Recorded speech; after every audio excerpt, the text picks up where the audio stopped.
விசிகாலேருந்து விலகி இருக்கிற ஆதவ அர்ஜுனா காங்கிரஸ் கட்சிக்கு வந்தீங்கன்னா வர இருப்பீங்களா?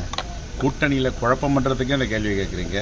ஏற்கனவே பல குழப்பங்கள் பண்ணியிருக்காங்க, எதுவும் சரியாக வரலை. இப்போ மீண்டும் இதை வைத்து ஒரு குழப்பம் ஏற்படுத்த நினைத்தால் இதற்கு விடை இல்லை. நாங்கள் இந்தியா கூட்டணியில் உள்ள தலைவர்கள் அனைவரும் ஒற்றுமையாக இருக்கிறோம்.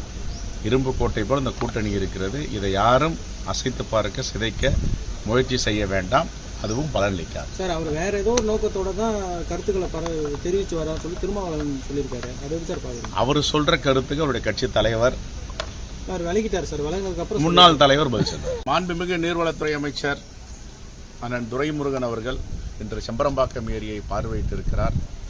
ஏற்கனவே சட்டப்பேரவையில் மழைக்காலங்களில் வரதராஜபுரம், ஆதனூர், அங்கே இருக்கின்ற அஷ்டலட்சுமி நகர், பிடிசி நகர், பெரியார் நகர், புவனேஸ்வரி நகர், பல நகர்கள் வெள்ளம் வந்தால் வெள்ளத்தில் மிதக்கின்றன.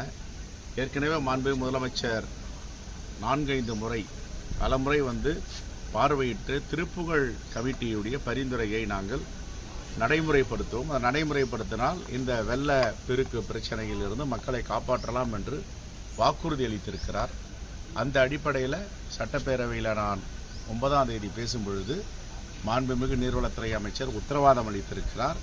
வருகின்ற நிதிநிலை அறிக்கையில் கண்டிப்பாக இந்த பிரச்சனையை முன்னெடுத்து நாங்கள் சரி செய்து தருவோம் என்று அவருக்கு நன்றி தெரிவித்தோம். இங்கே தொகுதி மக்களின் சார்பாக மீண்டும் செம்பரம்பாக்கத்தில் உடைய உபரி நீர்கள் கடலில் கலப்பதை தவிர்ப்பதற்காக சிக்கராயபுரத்தில் ஏற்கனவே பல பள்ளங்கள் இருக்கின்றன, குவாரிகள் இருக்கின்றன. அதில் 2 TMC தண்ணீர் வரை சேமித்து வைக்கலாம் என்று சட்டப்பேரவையில் பேசியிருக்கிறோம். அதற்கு மாண்புமிகு நகராட்சித்துறை அமைச்சர் அண்ணன் நேரு அவர்கள் உத்தரவாதம் அளித்திருக்கிறார். இந்த நிதிநிலையிலே அது சேர்க்கப்படும்.